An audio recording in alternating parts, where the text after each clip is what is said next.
यो चाहिँ म हो हैन म पनि यो ओ टाढा छ नि यो चाहिँ भित्रबाट छिर्नुपर्ने रहेछ ल गाइज हाम्रो चाहिँ अब सामान त्यहाँनेर अलिक धेरै सामान भएको हुनाले पुगिन्छ यो चाहिँ मेरो मिनी क्यामेरा सानो बस चाहिँ यता अलिकति आउन सकेन बाटोबाट बस छिर्न नभएपछि बस चाहिँ हामीले उहीँ रोकिएको छ अब कसरी लाने हो सामान पनि थुप्रै छ है मान्छे पनि धेरै छन् यो चाहिँ अनि त्यसपछि यतातिर चाहिँ पहाडहरू छन्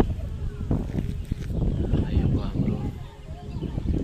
म पनि यहाँनिर पिकनिक खान चाहिँ पहिलोपल्ट आएको ल यो चाहिँ नुनथरो अब अलिकति अगाडिसम्म जानुपर्ने रे सामान धेरै छ अब लाने पो कसरी भइरहेछ यहाँनिर अनि यहाँ चाहिँ हाम्रो मामाश्री हुनुहुन्छ आउँदै हुनुहुन्छ यहाँ हाम्रो मामा हुनुहुन्छ होइन वरिष्ठ मामा लगाइज हाम्रो चाहिँ पिकनिकको टिमहरू होइन सामान आफैले लिएर आयो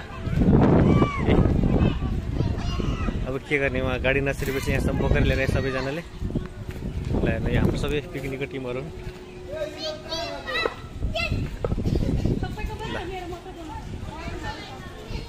लगाइज चाहिँ हाम्रो पिकनिक टिमहरू सबै ल्यायो हाडा हाडा बोकेर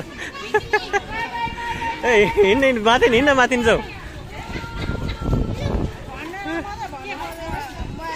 ल सबै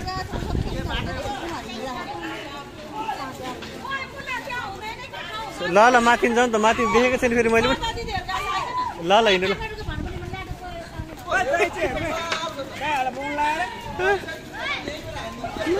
ल गाइज ल हाम्रो गाइजहरू आइसके ल हिँड अब जान्छौँ हामी माथि यो अहिले नगर्ने ब्याट्री खतम भयो क्या अहिले माथि गएर गर्ने राम्रै हो नि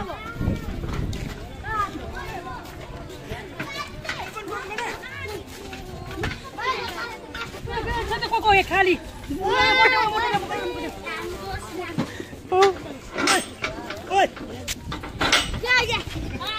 यो तिमी बोको त त्यो कडाई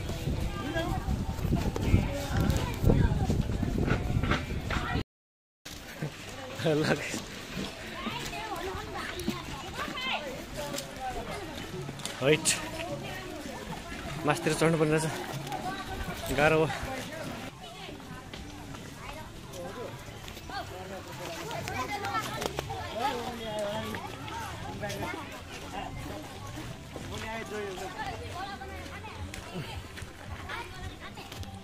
ल यहाँ चाहिँ मन्दिर रहेछ है यहाँ चाहिँ मन्दिर रहेछ होइन यता कि ठुल्ठुलो चट्टानहरू भएको पहाडहरू छन् बागमती नदी बगिरहेछ साला ला ला साला ला ला हाम्रो चाहिँ पिकनिक टिम सबै आइसक्यो अब यहीँ खाने अरे यहीँ बस्ने अरे यतातिर बुढाहरूको टिम हो यहाँ धारा छन्